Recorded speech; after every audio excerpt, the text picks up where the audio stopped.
আসসালামু আলাইকুম এভরিওয়ান। যদি তুমি থাকতে গল্পের দ্বিতীয় পার্ট, আর তোমরা অনেকেই বলতাছো যে ভাইয়া অন্ধমের ভালোবাসা গল্পের দ্বিতীয় সিজন দেন।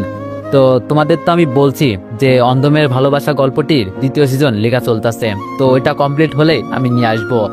আর এই যে এই গল্পটি চলতেছে, এইটা যদি তোমাদের ভালো না লাগে তাহলে আমাকে আনসাবস্ক্রাইব করে দিও। তো চলো বেশি কথা না কইরা গল্প শুরু করা যাক। সাকিব বলল, আঙ্কেল এ বাসায় থাকা আমার পক্ষে সম্ভব না, আমি কালকেই বাসা ছেড়ে দিব। সাকিবের কথায় অবাক হয়ে আজিজ চৌধুরী সাকিবের দিকে তাকায়। অবাক হবারই কথা, কত অনুরোধ করার পর আজিজ চৌধুরী সাকিবকে বাসা ভাড়া দিয়েছে, নয়তো এমন ব্যাচেলার ছেলেকে কেই বা বাসা ভাড়া দিবে। একটু থেমে সাকিব আবার বলল, পুরো মাসের ভাড়া দিয়ে দিব, এখন তো মাসের অর্ধেক। আজিজ চৌধুরী বলল, তা তুমি এত অনুরোধ করে বাসা ভাড়া নিলে, এখন আবার বাসা ছেড়ে দিতে চাচ্ছ? সাকিব বললাম, আসলে আমার একটু প্রবলেম হচ্ছে এখানে। আজিজ চৌধুরী বলল, তোমার প্রবলেম সলভ করার জন্য আমি তো আছি, এখানে তোমার কিসের প্রবলেম হচ্ছে সেটা তুমি আমায় বলবে না? পর্দার আড়ালে দুইটা কৌতূহলী চোখ দেখা যাচ্ছে, যে নিজেকে আড়াল দেখে আজিজ চৌধুরী আর সাকিবের কথা শুনছে। সাকিব আর চোখে দেখে বুঝলো রূপা ছাড়া আর কেই বা হতে পারে। সাকিবকে নিরুত্তর দেখে আজিজ চৌধুরী আবার বলল, কি প্রবলেম তোমার বলো? রূপার কারণে কোনো সমস্যা হচ্ছে? ও কি তোমার কোনো রকম ডিস্টার্ব করছে? হ্যাঁ বলতে গিয়েও থেমে যায় সাকিব। রূপা যতই যা করুক, রূপার প্রতি আলাদা টান কাজ করে সাকিবের। মেয়েটা অবুঝ প্রকৃতির, ওর ঘাড়ে দোষ না দেওয়াই ভালো। ইতস্তত বোধ করছে সাকিব। হাতের ঘড়ির দিকে তাকিয়ে তাড়াহুড়ো করে ভাত নিয়ে বলল, আঙ্কেল আমার বেরোতে হবে এখন, আসছি, পরে কথা বলবো আপনার সাথে। আজিজ চৌধুরী ফ্ল্যাট থেকে বেরিয়ে পড়ল সাকিব। লম্বা একটা দীর্ঘশ্বাস ছাড়লো, একদম বেয়াক্কেল হয়ে গেল জানো। কেন বাসা ছাড়বে তার উপযুক্ত কারণ দাঁড় করিয়ে আজিজ চৌধুরীর কাছে যাওয়া উচিত ছিল। এভাবে হুট করে গেল। রূপা দই দিতে গিয়েও বিবেকে বাধা দিল। মেয়েটা একটু অদ্ভুত টাইপের, কেমন সহজ সরল মায়া মায়া চেহারা। ভেবে চিনতে একটা অজুহাত বের করে না হয় বাসা ছাড়ার কথা বলবে। কাঁধের উপর কারো হাতের স্পর্শ পেয়ে পিছনে ফিরে তাকাই সাকিব। তাপাকণ্ঠে বলল, রূপা। রূপা চোখগুলো ভেজা, কাঁদছে মেয়েটা। কেন কাঁদছে বুঝতে পারছে না সাকিব। কি হয়েছে, এখানে আসছো কেন? আচমকা সাকিবকে জড়িয়ে ধরে রূপা। রূপা বলল, আপনি এখান থেকে যাবেন না প্লিজ। বাবা মা তাহলে আমার দই দিবে, আজিজ চৌধুরী আমায় এই বাড়ি থেকে তাড়িয়ে দিবে। কারেন্ট শক খাওয়ার মতো কেঁপে উঠছে সাকিব। এভাবে কাউকে জড়িয়ে ধরা যায় জানা ছিল না সাকিবের। নিজেকে সামলিয়ে বলল, আরে এভাবে জড়িয়ে ধরছো কেন? ছাড়ো ছাড়ো, কেউ দেখে ফেললে বাজে ভাববে। রূপা কান্না ভেজা কণ্ঠে বলল, ছাড়বো না, আগে বলেন যাবেন না, আমি আপনার শার্ট প্যান্ট ফেরত দিয়ে দিব। রূপার স্পর্শে অদ্ভুত শিহরণ অনুভব করছে সাকিব। মেয়েটার মাঝে সংকোচ বোধ নেই, থাকলে কি এভাবে কাউকে জড়িয়ে ধরে? আমি বললাম, না যাব না, ছাড়ো এবার। সাকিবকে ছেড়ে দেয় রূপা, চোখগুলো লাল হয়ে আছে। সাকিব একটা চেয়ার টেনে বলল, বসো এখানে। রূপা একবার সাকিবের দিকে তাকিয়ে বাধ্য মেয়ের মতো বসলো। সাকিব বলল, এখানে বসতে হলে কান্না থামাতে হবে। চোখের জল মুছতে মুছতে রূপা বলল, আপনি যদি বাবার কাছে আমার নাম বলতেন তাহলে আম্মুকে কথা শোনাতো খুব। তারপরেও বুঝে গেছে হয়তো আমি আপনার ডিস্টার্ব করছি, তাই আপনি চলে যেতে চাচ্ছেন। সাকিব বলল, সেজন্যই বলিনি। সাকিবের মাথায় ব্যান্ডেজ করা। রূপা সাকিবের কপালের দিকে তাকিয়ে বলল, আমি ইচ্ছা করে গ্লাস মারিনি। সাকিব বলল, তো কিভাবে মেরেছ? রূপা বলল, জানি না। সাকিব একটু চুপ থেকে বলল, আচ্ছা তুমি তোমার বাবা মায়ের কাছে থাকো না কেন? রূপা বলল, তো আমি কার কাছে থাকি? সাকিব বলল, আজব, ছায়লা আন্টি তো তোমার খালা, তুমি তোমার খালার কাছে থাকো কেন? রূপা বলল, না না, উনি আমার মা। আরেকটা ডাইনি মহিলা আছে, সে বলে আমি নাকি তার মেয়ে, কিন্তু আমার মনে হয় আমি ছায়লা আম্মুর মেয়ে। ফিক করে হেসে দেয় সাকিব। ছায়লা আম্মুর মেয়ে? কি আজব কথা, তোমার আম্মুকে সেটা তুমি বলতে পারো না? একজন বললেই হলো নাকি? রূপা বলল, হ্যাঁ পারি তো বলতে, আপনার ছায়লা আন্টি আমার আম্মু। ধুর, হিসাব মিলাতে পারছে না সাকিব। এই মেয়ের মেন্টালি প্রবলেম আছে। তুমি যদি আমার আর কোনো রকম ডিস্টার্ব করো আমি কিন্তু চলে যাব, এটা তোমার লাস্ট চান্স। মাথা ঝাঁকিয়ে রূপা বলল, আচ্ছা। দুপুরে রোদের ভিতরে পায়ে হেঁটে ভার্সিটি থেকে ফিরছে সাকিব। বেশ তাড়াতাড়ি হাঁটছে, রোদে মাথা ঝিমঝিম করছে। মধ্যবিত্ত ফ্যামিলির ছেলে সাকিব, বাবা মা খুব কষ্ট করে ইঞ্জিনিয়ারিং পড়াচ্ছে। অবশ্য এখন টিউশনির টাকায় চলে যায় সাকিবের, তবুও সবসময় হিসেবে থাকে কিভাবে টাকা বাঁচানো যায়। ভার্সিটি থেকে পায়ে হেঁটে বাসায় আসলে 30 টাকা বেঁচে যায়। জীবনে সাকসেস হতে হলে এই একটু কষ্ট তো করতেই হয়। 3 বোন, 1 ভাইয়ের মাঝে সাকিবই বড়। বোন 3 জন, সাকিবের ছোট। টানপড়নের সংসারে ছেলে মেয়েদের লেখাপড়ার খরচ জোগাতে হিমশিম খেয়ে যায় সাকিবের বাবা। ছোট্ট একটা দীর্ঘ নিঃশ্বাস ফেলে সাকিব। দুপুরবেলা রাস্তা পুরো ফাঁকা। এলোমেলো পায়ে তাড়াতাড়ি হেঁটে চলে আসলো বাসায়। বাসায় এসে কিছুক্ষণ রেস্ট নিল। আজকে রাতে ইচ্ছা করছে না মোটেও। কলেজ লাইফ থেকে ম্যাচে থাকতো সাকিব। মাঝে মাঝে বুয়ার অনুপস্থিতিতে রান্না করতে করতে এখন পাক্কা রাঁধুনি হয়ে গেছে।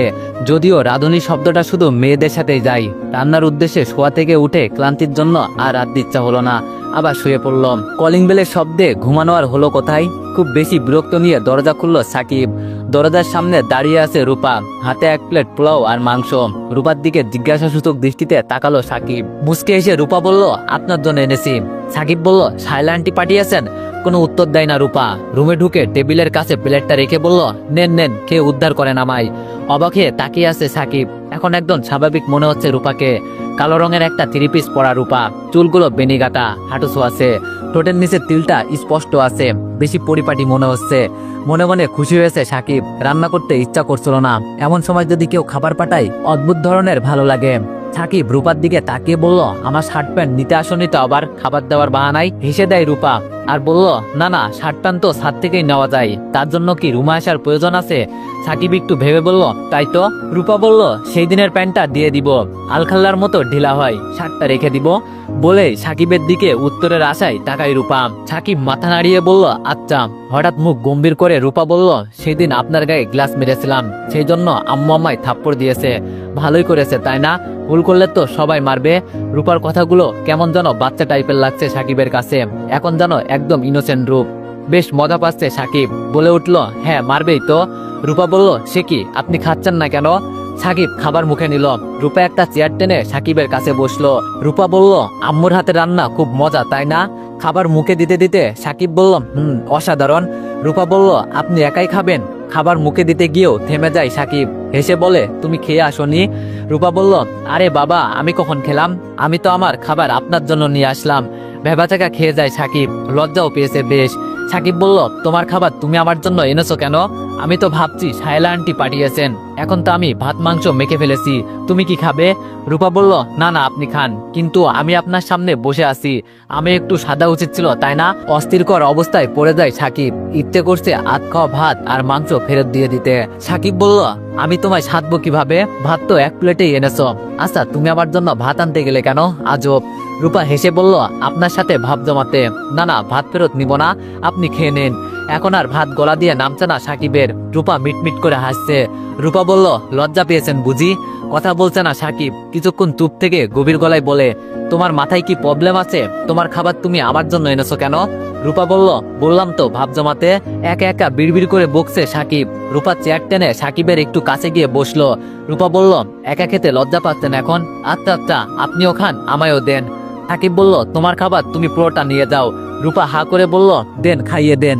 নিঃসংকোচে আবেদন। রীতিমতো অবাক হয়ে যায় সাকিব। এভাবে অপরিচিত একজন মানুষের সাথে এমন বিয়ে কিভাবে করা যায় ভেবে পায় না সাকিব। না, রূপার এসব পাগলামি কোনো চা পাওয়া খুঁজে লাভ নেই। বড্ড বাচ্চা টাইপের মেয়েটা, খামখাইলের বশত করছে এইসব। সাকিবকে নিরুত্তর দেখে রূপা আবার বলল, কি হলো, দিচ্ছেন না কেন? সাকিব বলল, তুমি বাসায় দিয়ে খেয়ে নিও। চোখ লাল করে রূপা বলে, কেউ যদি আমার কথা না শুনে তাহলে আমার মাথা ব্যথা করে, কাঁদতে ইচ্ছা হয়। আপনি কি চান আমি পাগলামি করি? সাকিব বলল, কি ধরনের ব্ল্যাকমেল এইগুলো? সাকিব এবার রেগে গিয়ে বলল, তোমার খাবার তুমি নিয়ে যাও, দেন বাসায় গিয়ে পাগলামি করো। মুখ গম্ভীর করে ফেলে রূপা। চোখ চলচল করছে, আর একটু হলেই কেঁদে দিবে। রূপা বলল, আমার মুখে কি ময়লা আছে? খাইয়ে দিলে কি পাপ হবে? সাকিব বলল, দেখো রূপা, তুমি বাচ্চা মেয়ে, তুমি এইসব বুঝবে না। আমার রুমে তোমায় কেউ দেখলে বাজে বলবে, প্লিজ তুমি যাও। চেঁচিয়ে ওঠে রূপা, যাব না আমি। চেয়ার ধরে শক্ত করে বসে, কেউ যেন রুম থেকে বের করতে না পারে। সাকিব বলল, রূপা, তুমি ভালো ব্রেনের ডাক্তার দেখাও। রূপা বলল, ব্রেন কি? কথা বলে না সাকিব। এলিয়েন মনে হচ্ছে রূপাকে। রূপা বলল, আপনি যদি আমায় খাইয়ে না দেন তাহলে আমি কাঁদবো, চিৎকার করব। মেজাজ খারাপ হচ্ছে সাকিবের। সাকিব বলল, এই পাগল পেয়েছো তুমি আমায়? বের হও আমার রুম থেকে। সাকিব রূপার হাত ধরে বের করে দিতে চাইলে চেয়ারের হাতল ধরে আরো শক্ত করে বসে থাকে রূপা। এমন পাগলামি মানুষ করে? হুপিয়ে কেঁদে দেয় রূপা। বাচ্চাদের মতো ঠোঁট বাঁকা করে কাঁদছে। সাকিব মহা বিপদে পড়েছে জানো। এমন বিপদে আল্লাহ যেন কাউকে না ফেলে। সাকিব চরম বিরক্ত নিয়ে বলল, হা করো, খাইয়ে দিচ্ছি। চোখের পানি মুছে রূপা হেসে বলল, এভাবে বললে খাবো না, মিষ্টি করে বলেন। সাকিব রাগ চেপে বলল, রূপা শয়তান বেডি, খেয়ে উদ্ধার করো আমায়। উচ্চস্বরে হেসে দেয় রূপা। হাসতে হাসতে বলে, বেডি কি? সাকিব কোনো কথা বলে না। প্লেটে বাদবাকি পোলাও রূপাকে খাইয়ে দিয়ে প্লেটটা রূপার হাতে ধরিয়ে দিয়ে বলল, আর কখনো আমার রুমের ধারে কাছে আসবে না। ভেঙচি কেটে রূপা বলল, সে পরে দেখা যাবে। ইস, ভাব জমাতে আসছে উনি, বদের হাড্ডি। রূপার বিষয়টা একটু একটু ভাবাসতে সাকিবকে। রূপা এমন অদ্ভুত কেন?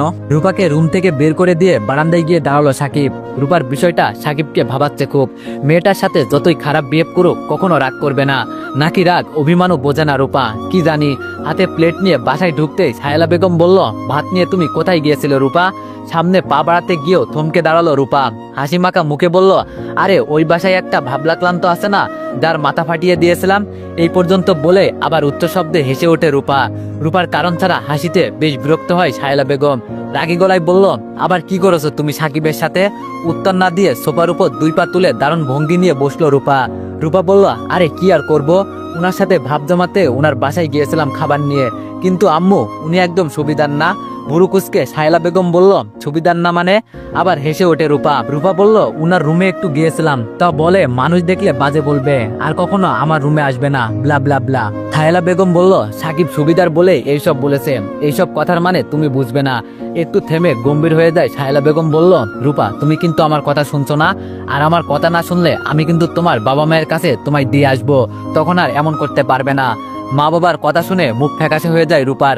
রূপা বলল, কতদিন না বলছি উনারা আমার মা বাবা হয় না, আমায় তো তুমি মারো না, উনারা আমার মারে, উনারা আমার মা বাবা হয় কিভাবে? রুম থেকে ডাক দেয় আদিত চৌধুরী। আদিত চৌধুরীর ডাকে সাড়া দিয়ে দ্রুত পায়ে রুমে চলে যায় সাহেলা। আদিত চৌধুরী বলল, আমার এখানে একটা বই রেখেছি, বইটা কোথায়? সাহেলা বেগম বলল, আমি কিভাবে বলবো তোমার বইয়ের কথা, আমি কি বই পড়ি? আজিত চৌধুরী বলল, পড়ো না সেজন্য কি তুমি বইটা অন্য জায়গায় রাখতে পারো না? ক্ষিপ্ত কণ্ঠে সাহেলা বেগম বলল, না পারি না, সারাক্ষণ বই আর বই, বাসায় যতক্ষণ থাকো বই নিয়ে বসে থাকো। বিড়বিড় করতে থাকে সাহেলা বেগম। বাসায় এসে যে 2 দণ্ড কথা বলবে তা না, সারাটাক্ষণ বই পড়বে, বাড়িটা পুরো লাইব্রেরি বানিয়ে ফেলেছে।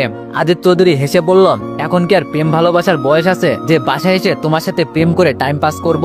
মেজাজ খারাপ হয়ে যায় সাহেলা বেগমের, চোখ লাল করে তাকায়। আজিত চৌধুরী আবার বলে, আরে ভুল কি বলেছি, এভাবে চোখ লাল করে তাকাও কেন? সাহেলা বেগম কোনো উত্তর দেয় না। বইটা খুঁজে পেয়ে ছুঁড়ে মারে আজিত চৌধুরীর দিকে। হাত দিয়ে আচমকা বইটা ধরে ফেলে আজিত চৌধুরী। আজিত চৌধুরী বলল, এত ভারী বইটা যদি আমার মাথার উপর পড়তো তাহলে কি আমি বাঁচতাম? সাহেলা বেগম বলল, যে বই গুছিয়ে রাখতে পারে না তার বই না পড়াই ভালো। আজিত চৌধুরী বলল, আহা সাহেলা, তুমি একজন সাইক্রিটিস্ট, তোমার মাথায় যদি এত গরম থাকে রোগীদের অবস্থা কি হবে? সাহেলা বেগম বলল, এইসব নিয়ে তোমার ভাবতে হবে না।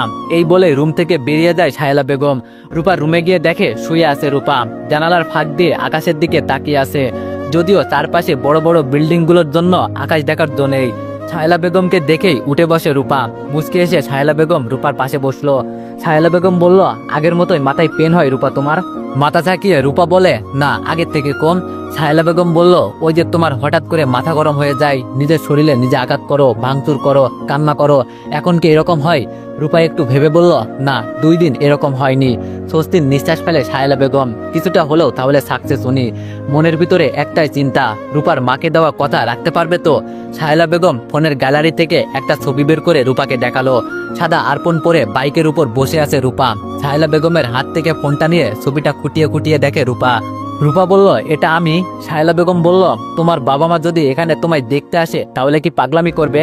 চোখ মুখ কুঁচকে ফেলে রূপা, যেন সাহেলা বেগম খুব বিশ্রী কথা বলেছে। রূপা বলল, উফ, উনাদের আমার সহ্য হয় না, বোঝো না কেন তুমি ব্যাপারটা, উনারা আমায় কত মেরেছে, বলে কেঁদে দেয় রূপা। সাহেলা বেগম বলল, ভালো হয়ে চললে কেউ মারবে না। রূপা শক্ত গলায় বলল, উনারা যেন এখানে না আসে, ভালো হবে না কিন্তু। হতাশ হয়ে যায় সাহেলা বেগম। সাহেলা বেগম বলল, উনারা তোমার বাবা মা, উনাদের কি তোমায় দেখতে ইচ্ছা করে না? সাহেলা বেগমের আরেকটু কাছে ঘেসে বসে রূপা বলল, না তুমি আমার আম্মু। সাহেলা বেগম রূপাকে সব কথাটা শোনাতে পারলো এই কথাটা কিছুতেই শোনাতে পারছে না। ভুল কিছু রূপার মা বাবারও আছে, উনাদের রূপাকে বোঝা উচিত ছিল। এই ব্যাপারে আর কিছু বলে না সাহেলা বেগম। সাহেলা বেগম বলল, তোমার ঘুমের টাইম হয়ে গেছে, তুমি ঘুমিয়ে যাও, ছাদে যাবে না কিন্তু। আমার কথা না শুনলে আমার থেকে খারাপ আর কেউ হবে না।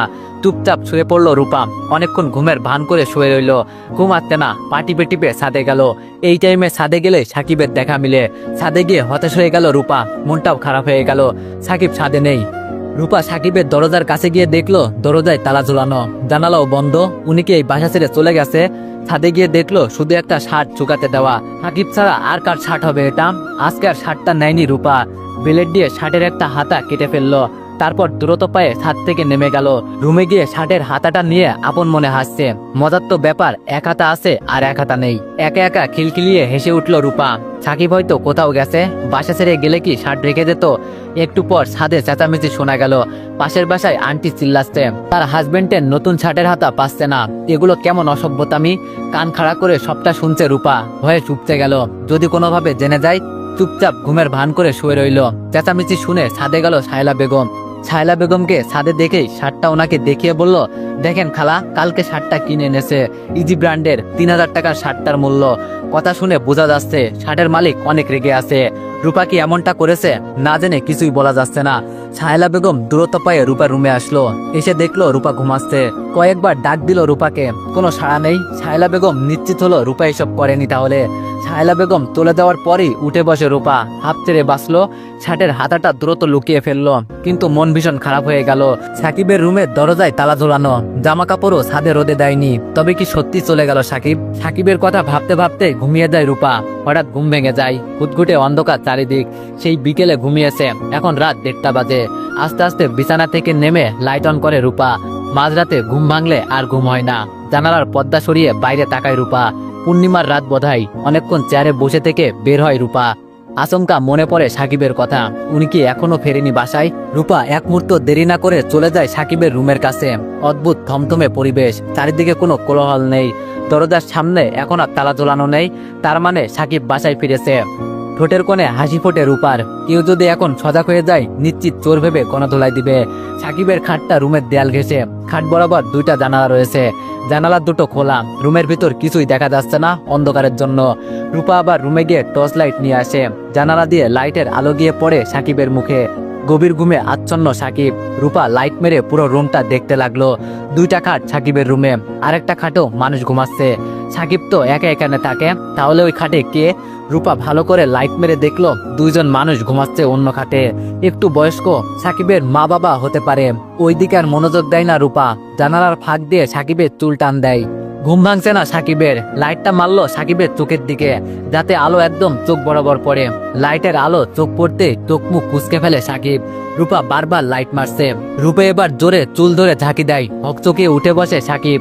হঠাৎ ঘুম ভাঙার ফলে কিছুই বুঝতে পারছে না, তবে কি হচ্ছে ব্যাপারটা বোঝার চেষ্টা করছে। লাইট অফ করে জানালার কপাটের আড়ালে চুপচাপ চোরের মতো দাঁড়িয়ে আছে রূপা। সাকিবের মনে হলো কেউ জানালা দিয়ে চুল টান দিয়েছে, কিন্তু না, জানালার কাছে তো কেউ নেই। স্বপ্ন দেখছিল বোধহয়। এই ভেবে আবার শুয়ে পড়ে সাকিব। সাকিব শুয়ে পড়ার সাথে সাথে রূপা কণ্ঠটা একটু মোটা করে বলে, আমি ভূত। ইঞ্জিনিয়ারিং পড়া ছেলে সাকিব, ভূত পেতনির ভয় পাবে কেন? ভূত কি জানালা দিয়ে চুল টান দিবে? ভয় পাচ্ছে না সাকিব, বরঞ্চ বিরক্ত হচ্ছে। এত রাতে ঘুমের ডিস্টার্ব হচ্ছে তাই। শোয়া থেকে উঠে লাইট অন করে সাকিব। রূপা আবার যথারীতি কপাটের আড়ালে দাঁড়িয়ে পড়ল। সাকিব ভয় পেয়েছে এই ভেবে খুশি হচ্ছে খুব। দ্রুত পায়ে জানালার কাছে গেল। প্রথমে নজরে এলো কারো পা, যে জানালার কপাটের আড়ালে দাঁড়িয়ে আছে। তবে পা দুটো মেয়ে মানুষের, তাই স্পষ্ট বুঝতে পারছে মেয়ে মানুষ কি ভূত হয়? মেয়েরা তো পেতনি হয়। সাকিব বেশ অবাক হচ্ছে। এত রাতে কোন মেয়ে এভাবে তুল টেনে বাচ্চাদের মতো ভূত বলে ভয় দেখাতে পারে, জানা ছিল না। রাত প্রায় 2টা। কোনো মেয়ে একটা ছেলের রুমের কাছে আসছে লুকোচুরি খেলতে। অবাক করা কাণ্ড। সাকিব 1 পা 2 পা করে সামনে আগালো। হাঁটু অব্দি চুলালো মেয়ে। ফেস না দেখা গেলেও চুল দেখা যাচ্ছে। সাকিব আর বুঝতে বাকি রইল না যে কে হতে পারে। আজকে সাকিবের মা বাবা এসেছে গ্রাম থেকে, তাই বেশি চেঁচামেচি করা যাবে না। এত রাতে 2জন ছেলে মেয়েকে একসাথে দেখলে কিছু না ঘটলেও অনেক কিছু রটবে। সাকিব চাপা কণ্ঠে বলল, রূপা এত রাতে এখানে কেন তুমি? মোটা কণ্ঠে রূপা বলল, আমি রূপা না, আমি ভূত। হাসি পাচ্ছে সাকিবের। রূপার যত দেখছে ওর কর্মকাণ্ড তত অবাক হচ্ছে। সাকিব বলল, বুঝছি তুমি ভূত। শায়লা আন্টি ভূত বস করতে পারে। শায়লা আন্টিকে ডাকবো নাকি আঙ্কেলকে ডাকবো? লাফিয়ে জানালার আড়াল থেকে বের হয় রূপা। হাতে সেই লাইটটা নিয়ে জড়সড় হয়ে সাকিবের সামনে দাঁড়ায়। রূপা বলল, না না, কাউকে ডাকবেন না প্লিজ। খানিকক্ষণ চুপ থেকে রাগী কণ্ঠে সাকিব বলল, এত রাতে তুমি এখানে কেন এসেছো? কেউ যদি দেখে ফেলে কি হবে সেটা তুমি জানো? আমার মা বাবা আসছে আজকে, তারা যদি সজাগ হয়ে যায়। একটু থেমে সাকিব আবার বলল, এই মেয়ে, এই প্রবলেম কি তোমার? বলেছি না আমার রুমের কাছে আসবে না। মাথায় কি কোনো সেন্স নেই? মাথা নিচু করে দাঁড়িয়ে আছে রূপা। আবছা আলোতে বোঝা যাচ্ছে যে ওর মুখটা ফ্যাকাশে হয়ে গেছে। ঠান্ডা গলায় রূপা বলল, সব আমার দোষ তাই না? বিকেলে যদি আপনি আমার কাছে বলে দিতেন তাহলে কি আমি আপনার খুঁজতে আসতাম এত রাতে? বিস্ময় ভরা কণ্ঠে সাকিব বলল, আচ্ছা আচ্ছা, তুমি আমার কি এমন হও তোমায় বলে দিতে হবে? তোমার মতলব কি বলো তো? প্রেমে টেপে পড়ে গেলে নাকি আমার? ছলছল চোখে সাকিবের দিকে তাকিয়ে রূপা বলল, প্রেম কি? ব্যঙ্গ কণ্ঠে সাকিব বলল, তুমি তো বাবু তাই না, ফিডার খাও, প্রেম বোঝো না? রূপা বলল, রূপা বাবু আমি। রূপা কি সাবলীল ভাবে কথা বলছে? মনে হচ্ছে সাকিবের বলা কোনো কথাই গায়ে মাখছে না বা কেয়ার করছে না। সাকিব রূপার হাত খপ করে ধরে হ্যাঁচকা টান দিয়ে বলে, যাও এখান থেকে, নয়তো ভালো হবে না। তোমার জন্য আতঙ্কে থাকতে হয় আমার। তুমি কি আমার বিপদে ফেলতে চাও নাকি? রূপা বলল, না না, আমি আপনার ডাস্টবিনে ফেলতে চাই। সাকিব বলল, মজা নিচ্ছ তুমি? ওকে ওয়েট, তোমার আম্মুকে ডাকছি। রূপা বলল, এত রাতে আম্মুকে ডেকে কোনো লাভ নেই, আমি যাব না এখান থেকে। আমি এখন আপনার বাবা মাকে ঘুম থেকে ডেকে তুলবো এবং তাদের সাথে ভাব জমাবো। রূপার মুখের দিকে হাঁ করে তাকিয়ে আছে সাকিব। কি আবল তাবল বকছে মেয়েটা। রূপার কথায় বিস্মিত হয়ে যাচ্ছে সাকিব। রূপা সাকিবকে ঠেলে রুমে ঢুকতে চাইলো। সাকিব ভ্যাসকা টান দিয়ে রূপাকে সরিয়ে নিল। মাঝরাতে এ কোন বিপদে পড়লো? এর থেকে বিপদ আর কি হতে পারে? রূপাকে একটু দূরে সরিয়ে নিয়ে ঠান্ডা গলায় সাকিব বলল, আচ্ছা তোমার কি চাই, কেন এমন করছো? রূপা বেশ ভাব নিয়ে বলল, মাঝরাতে ঘুম ভাঙলে আমার আর ঘুম হয় না। আপনি যদি এখন আমার সাথে ছাদে বসে আড্ডা দেন তাহলে আপনার বাবা মাকে ডাকবো না। রাগ চাপিয়ে সাকিব বলল, তুমি এখান থেকে যাবে নাকি সাহেল আন্টিকে ডাকবো? রূপা বলল, ডাকেন ডাকেন। কয়েক পা হেঁটেই থেমে গেল সাকিব। এত রাতে ডাকতে যাবে, কেমন যেন বেমানান লাগছে ব্যাপারটা। তো এভরিওয়ান, গল্পটি অনেক ভালো। তোমরা মনে করতেছো গল্পটি ভালো না, তো তোমরা গল্পটি শেষের দিকে শুনলে অনেক মজা পাইবা। তো নেক্সট পার্টের জন্য অপেক্ষা করো। ধন্যবাদ।